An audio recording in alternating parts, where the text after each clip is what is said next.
Welcome to this presentation on the audience experience of contemporary classical music. I'm Gina Emerson.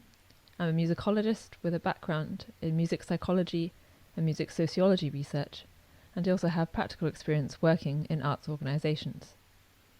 In this presentation, I'll be taking you through insights and recommendations from my PhD project conducted at the Hochschule für Musik und Theater in Hamburg.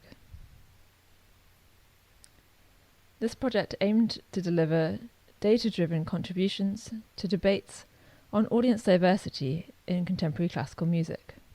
It dealt with such questions as, how do audience members experience live contemporary classical music? What do they value about engaging with it? And how can this art form come to reach a larger, more diverse public?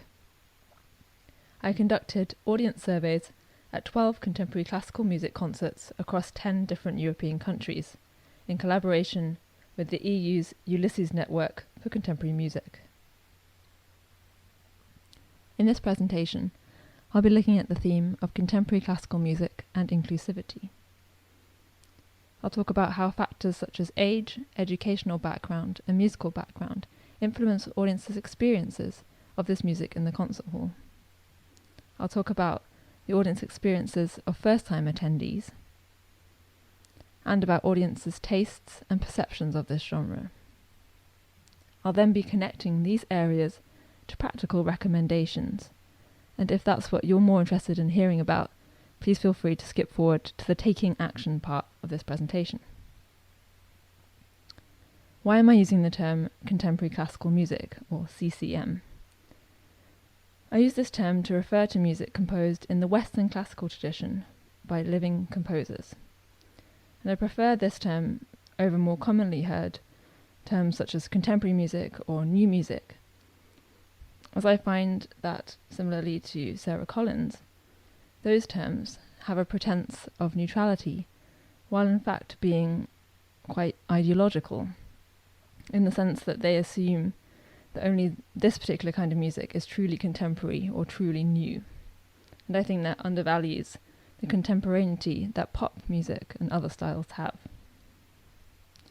Also, contemporary classical music was a better option for writing audience surveys and choosing a term that people would understand when filling out a questionnaire.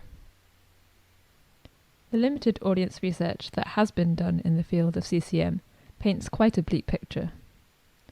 In 2015, the UK organisation Sound and Music surveyed 36 CCM institutions, finding that perceptions of the music were a particular challenge in connecting with audiences. The majority of organisations that participated reported that their audience numbers had either remained the same in comparison to the previous year or had declined. A recent large-scale interview study with contemporary arts attendees in the UK also picked up upon this idea of perceptions, finding that CCM was the most isolated contemporary art form, with many audience members finding little point of reference for it in comparison to contemporary theatre or film. The EU's New Music, New Audiences project, in which 32 CCM ensembles across Europe undertook informal audience research and attempted to develop new relationships with their audiences, revealed that many were highly suspicious of evaluation and unwilling to question their current practices in relation to audiences, though this varied by country.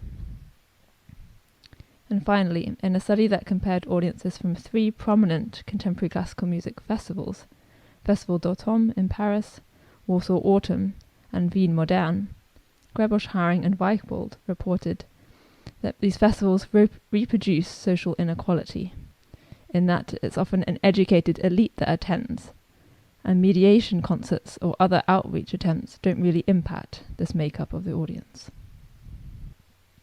Overall, there appears to be a disconnect between audiences, CCM itself, and the institutions that present it. Given that public funding plays such an important role in supporting this music, it is disappointing and frustrating that only a small, privileged proportion of the public engages with it. This study responds to this disconnect, hoping to find ways of bridging this gap.